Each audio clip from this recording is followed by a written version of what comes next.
Gold hub తాకట్టులో ఉన్న బంగారాన్ని విడిపించి కొనబడును. అదే రోజు ఆన్లైన్ ధరకు కొని డబ్బులు ఇవ్వబడును. హాయ్ హలో నమస్తే, వెల్కమ్ టు అవర్ ఛానల్ మనం టీవీ. నేను మీ శాన్వి. ఈ రోజు మనతో పాటు మన స్టూడియోలో ఉన్నారు సీనియర్ పొలిటికల్ అనలిస్ట్ డివి శ్రీనివాస్ గారు. మరి ఆయనతో మాట్లాడి ప్రస్తుత రాజకీయాల గురించి తెలుసుకుందాం. హాయ్ సార్, నమస్తే. నమస్తే. ఎలా ఉన్నారు సార్? Fine fine. సార్, ఇప్పుడు చూసుకుంటే తెలంగాణలో ఒకప్పుడు కేసీఆర్ గారు అధికారంలో ఉన్నప్పుడు చాలా ఫోన్ ట్యాపింగ్ చేయించారని, మరి దీనికి సంబంధించి ప్రణీత్ రావు గారిని విచారణ చేస్తే చాలా నిజాలు బయటపడ్డాయని, అలాగే ఈ ఫోన్ ట్యాపింగ్ గురించి కేటీఆర్ గారు కూడా నోటీసులు వెళ్ళబోతున్నాయి అని వార్తలు వినిపిస్తున్నాయి. దీని గురించి మీరు ఏం మాట్లాడతారు? ప్రణీత్ రావు అరెస్టు ప్రకంపనలు సృష్టిస్తోంది, నిద్రలేని రాత్రులు మిగులుస్తోంది. ప్రణీత్ రావు ఎప్పుడైతే అరెస్ట్ అయ్యాడో అప్పటి నుంచి కూడా రోజుకో రకంగా మనం సంచలనాలు చూస్తున్నాం. ఏంటి, మీడియాలో కూడా 10 లక్షల ఫోన్ కాల్స్ రికార్డ్ అయ్యారు. అసలు దీనికోసం ఒక పెద్ద వ్యవస్థను ఏర్పాటు చేశారు. ఏంటి, 2 రూముల్లో ఒక దగ్గర 40 కంప్యూటర్లు పెట్టుకుని 17 మంది ఎంప్లాయీస్ని పెట్టుకుని ఇదే పని అన్నమాట. ఎవరెవరి ఫోన్లు ట్యాప్ చేశారు? ప్రతిపక్ష నాయకుల ఫోన్లు, జర్నలిస్టుల ఫోన్లు, వాళ్ళకి ఎవరి మీద అనుమానం ఉంటే వాళ్ళ ఫోన్లన్నీ కూడా ట్యాప్ చేసిన పరిస్థితి. చివరికి నాయకుల పెళ్ళాల ఫోన్లు కూడా ట్యాప్ చేశారంటే ఏ స్థాయిలో వీళ్ళకి అనుమానాలు పెరిగిపోయాయో అర్థమవుతుంది అనమాట. సంతోష్ కుమార్ భార్య ఫోన్ ట్యాప్ చేస్తారా? హరీష్ రావు భార్య ఫోనా? కేటీఆర్ భార్య ఫోనా? ఇట్లా పెళ్ళాల ఫోన్లు ట్యాప్ చేసే పరిస్థితి ఏ రాష్ట్రంలో కూడా మనం చూడలేదు. ఏ అధికార పార్టీ కూడా ఇలాంటి దాఖలాలు తెలియదు అనమాట. ఇప్పుడు జనరల్గా ప్రత్యర్థులు చేశారనో లేకపోతే అనుమానం ఉన్న ప్రతిపక్ష నాయకుల మీద చేశారనో చూసాం, కానీ ఈ ఫోన్ ట్యాపింగ్ అనేది చాలా తీవ్రమైన నేరం. ప్రభుత్వాలు కూలిపోతాయి, పదవులు పోతాయి. మనకు తెలుసు, ఎప్పుడు దగ్గర ఒక 36 ఏళ్ల క్రితం దేశాన్నే ఊపేసింది ఫోన్ ట్యాపింగ్ ఉదంతం. రామకృష్ణ హెగ్డే ఆయన పదవికి రాజీనామా చేయాల్సి వచ్చిందనమాట, విపి సింగ్ అప్పట్లో.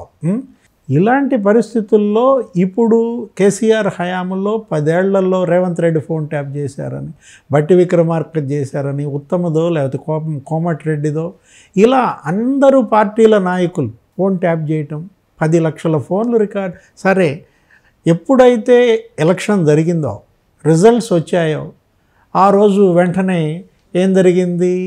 ఈ కంప్యూటర్ డిస్క్లన్నీ పగలగొట్టారు, హార్డ్ డిస్క్లన్నీ కూడా నాశనం చేశారు. అక్కడ ఉన్నటువంటి ఆ పేపర్లన్నీ తగలబెట్టారు. సెల్లార్లో ఎక్కడ తగలబెట్టారో, ఎక్కడ ఈ హార్డ్ డిస్క్లు పాడు చేశారో కొత్తవి తీసుకొచ్చి పెట్టడం, ఇవన్నీ కూడా ఇప్పుడు విచారణలో బయటకు వస్తున్నాయి. అతను ప్రణీత్ రెడ్డి అన్ని విషయాలు చెప్పేశాడంట. ఎవరు చేయమన్నారు, ఎందుకు చేశాడు, ఏమేం చేశాడు, మొత్తం ఓపెన్ అయ్యాడు.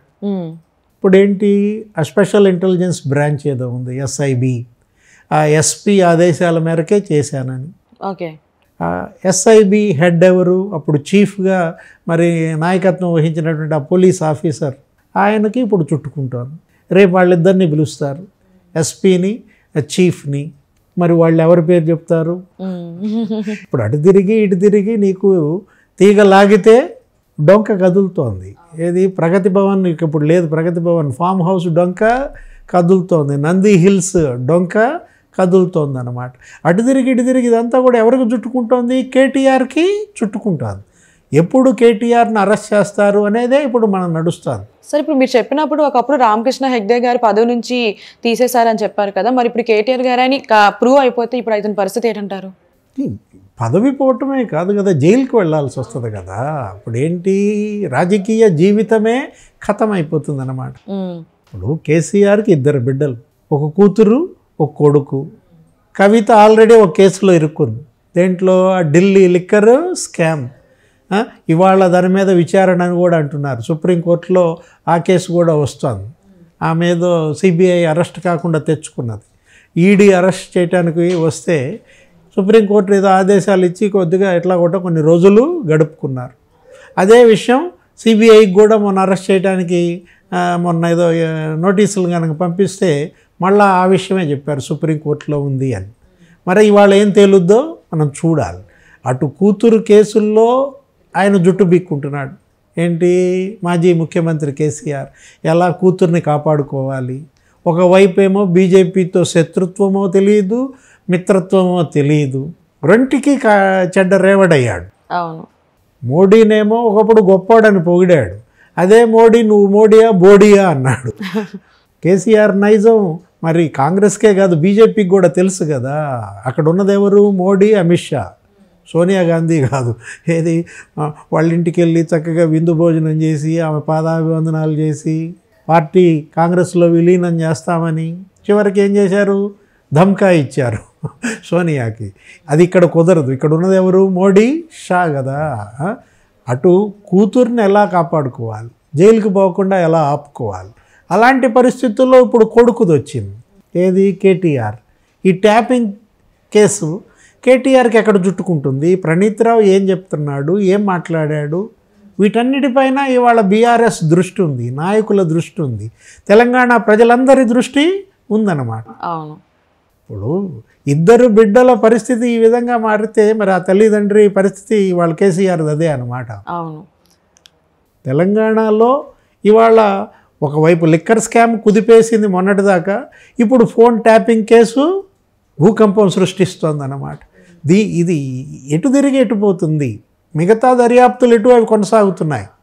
ఒకవైపు అవినీతి కుంభకోణాలు, ఏంటి కాళేశ్వరంలో అవినీతి, మిషన్ భగీరథలో అవినీతి, లేకపోతే ఆ మిషన్ కాకతీయ, దానిపన్నిటి మీద ఏదో వేశారు. ఏది? రిటైర్డ్ జడ్జితో న్యాయ విచారణకు ఆదేశించారు.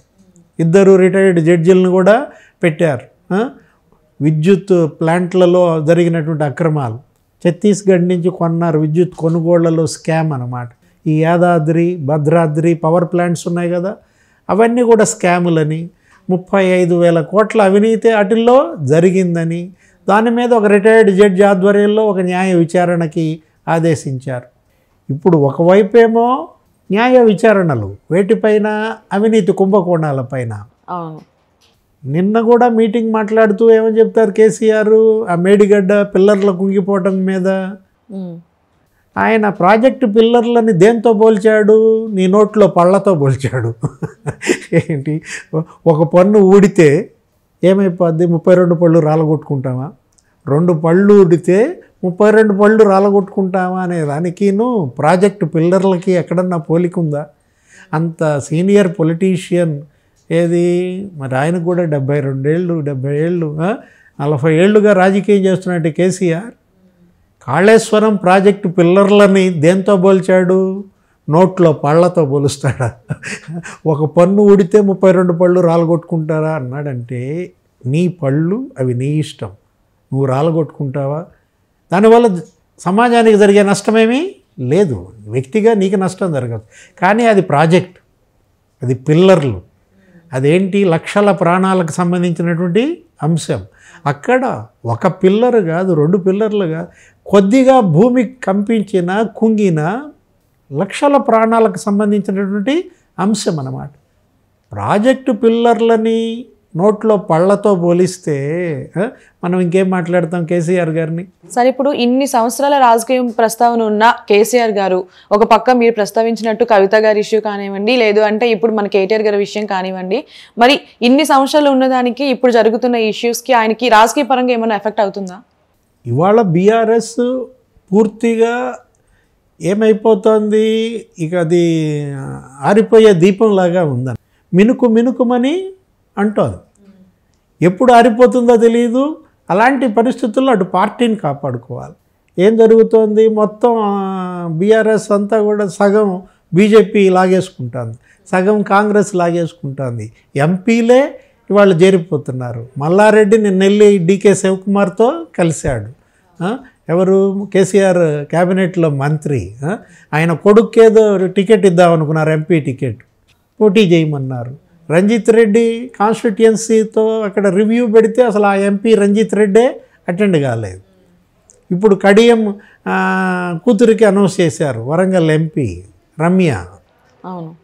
కడియం శ్రీహరి గారి కూతురికి టికెట్ ఇస్తే అక్కడ పెద్ద ఆందోళన వస్తుంది. ఉద్యమకారులను కాదని ఆమెకు పార్టీ సభ్యత్వం ఉందా, ఆమె అసలు ఉద్యమం చేసిందా, ఆమెకి టికెట్ ఇవ్వటం ఏంటని అక్కడ పెద్ద గొడవ అవుతుంది.